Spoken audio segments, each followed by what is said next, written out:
Good morning everyone. कैसे हैं आप सभी? उम्मीद है आप सभी बहुत अच्छे होंगे। आज हम आपकी हिंदी भाषा कौशल का जो हिंदी व्याकरण की जो बुक है उसका अध्याय 4 पढ़ने जा रहे हैं, जो कि है एक संज्ञा। और इस चैप्टर को हमने पहले भी देख रखा है। एक बार फिर से इस चैप्टर को हम विस्तार से समझ लेते हैं। तो यहाँ पर देखिए, संज्ञा होता क्या है। यहाँ पर देखिए बहुत सारे चित्र बने हुए हैं, एक पिक्चर बनी हुई है। और यहाँ पर हम देखें तो पीछे हमको बड़ी बिल्डिंग दिखाई दे रही है, मंदिर दिखाई दे रहा है, रोड दिखाई दे रही है, पेड़ बने हुए हैं। और क्या दिखाई दे रहा है? यहाँ पर एक बच्चा खड़ा हुआ है जो घर के आगे खड़ा हुआ है। वहाँ पर 3 गमले हैं, उन पर फ्लावर्स लगे हुए हैं। इस तरीके से हमको यहाँ पर बहुत सारी चीज़ें दिखाई दे रही हैं, है ना। तो जो भी चीज़ें हमें ये इस तरीके से दिखाई देती हैं, है ना, इस बच्चे का ज़रूर कुछ ना कुछ नाम होगा कि नहीं होगा। जैसे आप लोगों का भी नाम है ना। अगर मुझे सोनू को बुलाना है तो मैं सोनू का नाम लूँगी, है ना, मोनू का नाम नहीं लूँगी। अगर मुझे मोनू को बुलाना है तो मैं मोनू का नाम लूँगी, और मोनू का नाम लेने पर मोनू ही आएगा, सोनू नहीं आएगा, है ना। ऐसा क्यों होता है? क्योंकि हर व्यक्ति का अपना स्वयं का नाम होता है। तो हमें किसी भी चीज़ से कहीं नाम पता चलता है। नाम किसी भी चीज़ का हो सकता है, किसी वस्तु का नाम हो सकता है, किसी जगह का नाम हो सकता है, किसी व्यक्ति का नाम हो सकता है। तो ये जो नाम होते हैं ना, यही क्या कहलाते हैं? संज्ञा कहलाते हैं। चाहे वो किसी वस्तु का नाम हो जिससे हमें उस वस्तु के बारे में पता चलती हो, किसी स्थान का नाम हो जिससे हमें उस स्थान के बारे में पता चलता हो, या किसी व्यक्ति का नाम हो जिससे हमें उस व्यक्ति के बारे में पता चलता हो। ठीक है, चलिए अब यहाँ पर हम आगे जानने की कोशिश करते हैं कि जो यहाँ पर ये पिक्चर बनी हुई है यहाँ पर क्या है। सौरभ के घर के पास विद्यालय है। देखो पीछे स्कूल बना हुआ है। वहाँ एक मंदिर भी है, मंदिर भी दिख रहा हमें। वहाँ पर एक पार्क भी है। देखो यहाँ पे पार्क भी दिख रहा है साइड में। पार्क में फूलों के साथ साथ में एक आम का पेड़ है, दिख भी रहा है वो हमें। वहाँ एक बिजली का खंबा है। नज़दीक ही एक अस्पताल है। देखो पीछे की तरफ एक हॉस्पिटल दिख रहा है। वह अपने घर खुशी से रहता है। ठीक है, बहुत खुशी से रहता है, आनंद से रहता है। ठीक है, यहाँ पर देखो इतनी सारी चीज़ें बताने का उद्देश्य क्या है। अब आप पैराग्राफ में जो वर्ड मैं बोलती जाऊँगी ना, इसे आप मिलाते जाना। ठीक है, यहाँ आपने सौरभ, घर, विद्यालय, मंदिर, पार्क, फूल, आम का पेड़, बिजली का खंबा, अस्पताल, खुशी के बारे में जाना। अच्छा एक बात सोचो, ये सारे वर्ड्स इस पैराग्राफ में आए हैं कि नहीं आए हैं? बिल्कुल आए हैं। तो ये वर्ड्स स्पेशली अगर मैं मंदिर की बात करूं तो आपका ध्यान मंदिर में जाएगा, है ना। अगर मैं स्कूल की बात करूं तो आपका ध्यान स्कूल की तरफ जाएगा। अगर मैं आम के पेड़ की बात करूं तो आपका ध्यान पेड़ पर ही जाएगा। अगर मैं पेड़ बोलूं तो क्या आप स्कूल को देखोगे? नहीं, है ना। हमें पहचान बता रहा है। हम जिन ये शब्दों का प्रयोग कर रहे हैं इनसे हमें उन विशेष स्थिति का पहचान चल रहा है। हर प्राणी, वस्तु, स्थान, भाव आदि का कुछ ना कुछ नाम होता है। इसी नाम से हम उसे पहचानते हैं।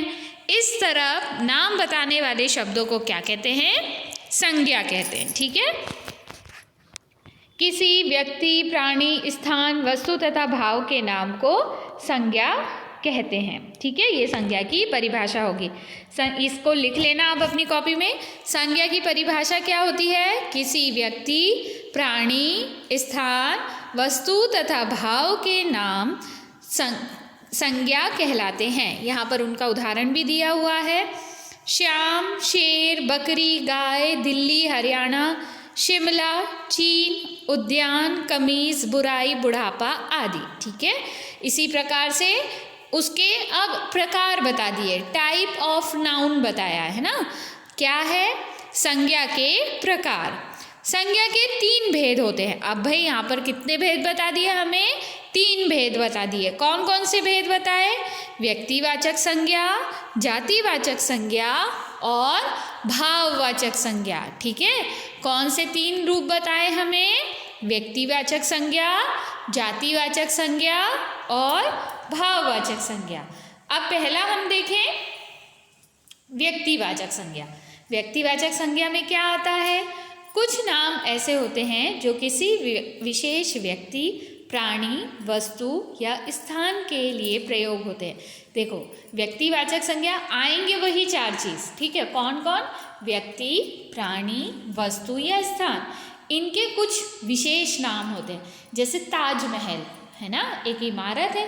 अब ताजमहल को हम कुतुब मीनार नहीं बोल सकते, है ना, वो भी एक इमारत है। कुतुब मीनार भी एक इमारत है, ताजमहल भी एक इमारत है। लेकिन हम कुतुब मीनार को ताजमहल नहीं कह सकते और ताजमहल को कुतुब मीनार नहीं कह सकते, है ना, वो उनका स्पेशल नाम है। वैसे ही अगर नीति है तो नीति को नीति ही कहना पड़ेगा, प्रीति नहीं कह सकते। नहीं तो नीति को आवाज़ लगाओगे और प्रीति कहोगे तो प्रीति आएगी, नीति नहीं आएगी। ठीक है, यहाँ पर कुछ उसके उदाहरण दिए हुए हैं। विशेष व्यक्ति का नाम। अब यहाँ पर किनकी फ़ोटो बनाई गई है, दी गई है पिक्चर? जवाहरलाल नेहरू। विशेष कुत्ते का नाम टॉमी। ताजमहल विशेष स्थान का नाम। ठीक है, ऐसे नाम को व्यक्तिवाचक संज्ञा कहते हैं। अब हम इसकी व्यक्तिवाचक संज्ञा की परिभाषा देख लेते हैं। जिस संज्ञा शब्द से किसी विशेष व्यक्ति, प्राणी, वस्तु अथवा स्थान का बोध हो उसे व्यक्तिवाचक संज्ञा कहते हैं। ठीक है, व्यक्तिवाचक संज्ञा किसे कहते हैं? जिस संज्ञा शब्द से किसी विशेष व्यक्ति, प्राणी, वस्तु अथवा स्थान का बोध हो उसे व्यक्तिवाचक संज्ञा कहते हैं। ठीक है, दूसरा देखते हैं जातिवाचक संज्ञा। कुछ नाम ऐसे होते हैं जो किसी विशेष प्राणी, वस्तु या स्थान को नहीं बल्कि पूरी जाति को बताते हैं। ठीक है, अब क्या होता है? जो विशेष व्यक्ति, स्थान, जाति, स्थान का नाम बताए वो व्यक्तिवाचक संज्ञा। लेकिन अब यहाँ पर हम बात कर रहे हैं जाति। जाति, अब हमारी बात कर लो। ठीक है, अगर मैं क्रिश्चियन हूँ तो क्रिश्चियन में मैं खाली क्रिश्चियन नहीं हूँ, मेरे साथ मेरी पूरी कम्युनिटी में बहुत सारे लोग होंगे। जैसे हिंदू, हिंदू में कोई एक व्यक्ति हिंदू नहीं होगा, हिंदू की पूरी जाति होगी। वैसे ही मुस्लिम, मुस्लिम कोई एक व्यक्ति नहीं होगा बल्कि बहुत सारे लोगों से मिलकर वो जाति बनेगी। उसी तरीके से यहाँ पर कह रहा है, ये मैंने एक उदाहरण दिया है ना, वैसे ही यहाँ पर कह रहा है अगर मैं पक्षी की बात करूँ, ठीक है, तो पक्षी में जितने भी बर्ड्स आते हैं, है ना, जितने भी बर्ड्स आते हैं वो सारे किस कैटेगरी में आ जाएंगे? पक्षी की कैटेगरी में आ जाएंगे। जैसे कि कोयल हुआ, जैसे कि कबूतर हुआ, जैसे कि मैना हुई, ये सारे पक्षी, जितने भी पक्षियों के नाम हम अलग अलग लेते हैं। अगर मैंने केवल कोयल बोला तो कोयल केवल एक कोयल की बात कर रही हूँ, है ना, लेकिन मैंने अगर पक्षी की बात करी तो उसमें कोयल भी आएगी, तोता भी आएगा, मैना भी आएगी। सारे पक्षी, जितने भी पक्षी होते हैं, जितने भी बर्ड होते हैं, वो सारे उसके अंदर आ जाएंगे। तो आपको समझ में आ गया कि जातिवाचक संज्ञा क्या होती है? ऐसा शब्द जिससे उस पूरे समुदाय के बारे में पता चलता है उसे कहा जाता है जातिवाचक संज्ञा। नदी, अब मैंने बोला नदी, अब मैंने किसी नदी का नाम नहीं लिया, मैंने केवल बोला है नदी। नदियों से पानी मिलता है। नदी, नदी में गंगा नदी भी हो सकती है, नर्मदा भी हो सकती है, यमुना भी हो सकती है, कोई भी नदी ले लो, सारी नदियों से पानी मिलता है, इसीलिए मैंने क्या शब्द यूज़ किया? नदी। वैसे ही पहाड़, अब अरावली के पर्वत भी हो सकते हैं, सतपुड़ा के पर्वत भी हो सकते हैं, हिमालय के पर्वत भी हो सकते हैं, एंडीज़ के पर्वत भी हो सकते, मतलब अगर मैंने पर्वत बोला है तो इस दुनिया में जितने भी पहाड़ हैं, जितने भी पर्वत हैं, वो सब इस कैटेगरी में आएंगे। तो आपको जातिवाचक संज्ञा क्लियर हो गई। ऐसा शब्द जिससे उस समुदाय के बारे में पता चलता है उसे हम कहते हैं जातिवाचक संज्ञा। ठीक है, अब इसकी हम परिभाषा देख लेते हैं। जिस संज्ञा शब्द से उसकी संपूर्ण जाति का बोध होता है उसे जातिवाचक संज्ञा कहते हैं। इसे भी आप लिखिएगा। उसके बाद हम देखते हैं थर्ड, भाववाचक संज्ञा। अब भाववाचक संज्ञा क्या होती है?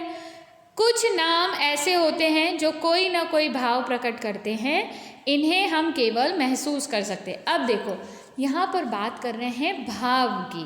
भाव मतलब अपनी फीलिंग। अब हम फीलिंग को लिख कर नहीं दिखा सकते, है ना, उसे केवल हम फील कर सकते हैं, महसूस कर सकते हैं। लिख कर दिखाएंगे, जैसे मैंने लिखा मिठास, जैसे ही मैं मिठास बोलूँगी आपके मुंह में वो फ्लेवर आने लगेगा, आपके मन में मीठी चीज़ के बारे में चित्र आने लगेंगे, है ना। तो इसे ही हम कहते हैं भावना।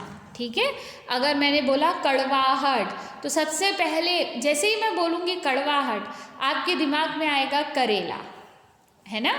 देखो अभी भी आया कि नहीं आया?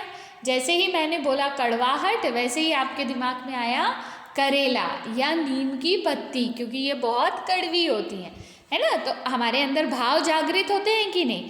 तो ऐसे शब्द जिससे हमारे भाव पता चलते हैं, है ना, चाहे वो अच्छे हों चाहे वो बुरे हों, उन्हें ही हम कहते हैं भाववाचक संज्ञा। ठीक है, चलिए अब हमने क्या क्या जाना।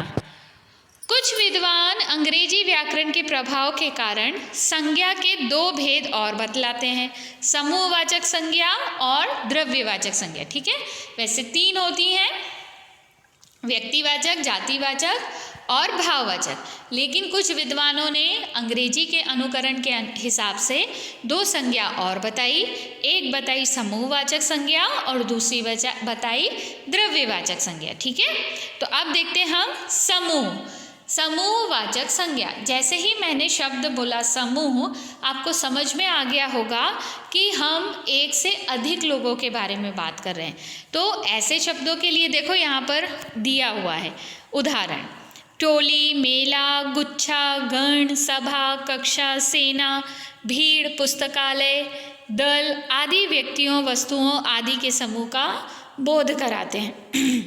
इन्हें ही समूहवाचक संज्ञा कहते हैं। ठीक है, फिर द्रव्यवाचक संज्ञा।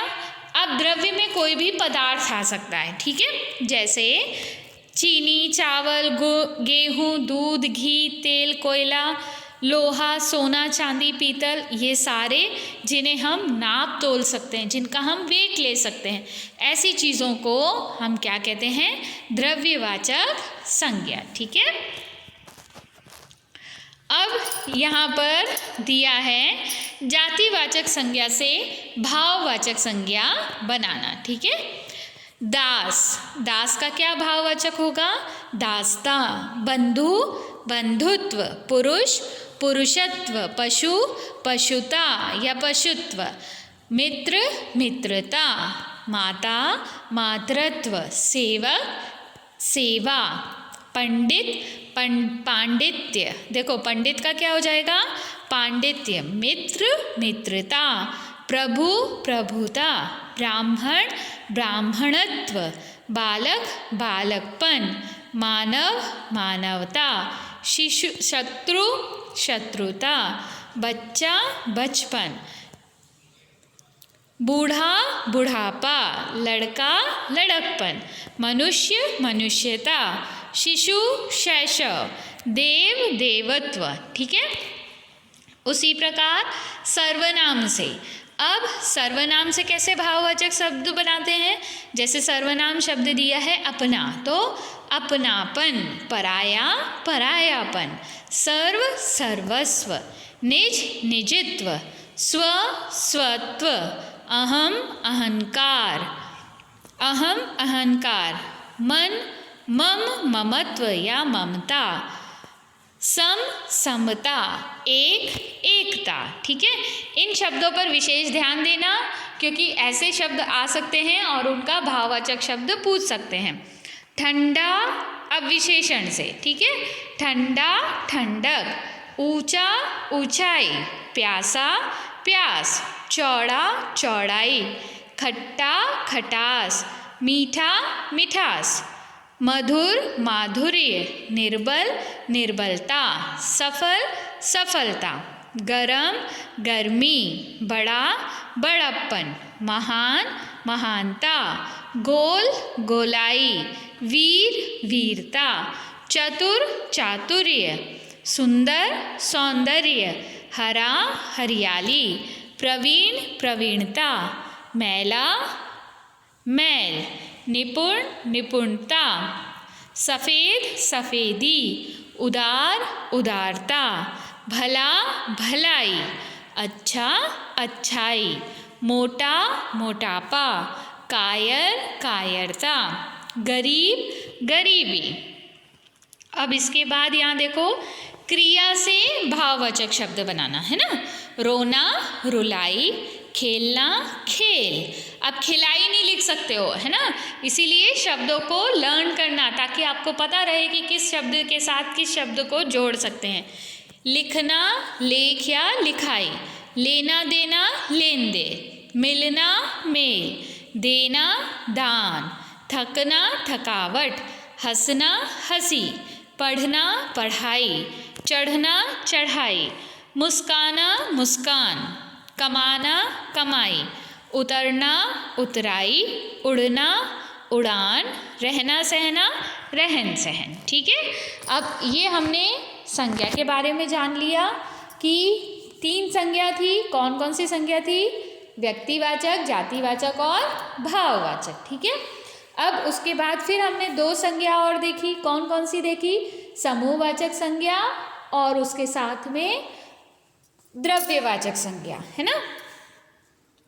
अब हम इसका अभ्यास कार्य करते हैं। तो पहले दिया है सही विकल्प का चयन करें। संज्ञा के कितने भेद होते हैं? 3 भेद होते हैं। जातिवाचक संज्ञाएं बोध करवाती हैं जाति या समूह का। व्यक्तिवाचक संज्ञाएं बोध कराती हैं विशेष व्यक्ति, स्थान, वस्तु अथवा भाव का। ठीक है, फिर भाववाचक संज्ञा बनाना है। शिशु शिशुता, निज निजता, अच्छा अच्छाई, बच्चा बचपन, मधुर मधुरता, थकान थकना थकावट, खेलना खेल, सुंदर सुंदर सुंदरता, मोटा मोटापा। ठीक है, इसके बाद यहाँ पर ये अनुच्छेद पढ़ना है और व्यक्तिवाचक, जातिवाचक, भाववाचक संज्ञा को छांटना है। ठीक है, तो इस तरीके से हमने इस चैप्टर को अच्छे से समझ भी लिया है और इसका बुक वर्क भी कर लिया है। तो अब मिलेंगे आपसे नए चैप्टर में, तब तक आप सभी सुरक्षित रहिए।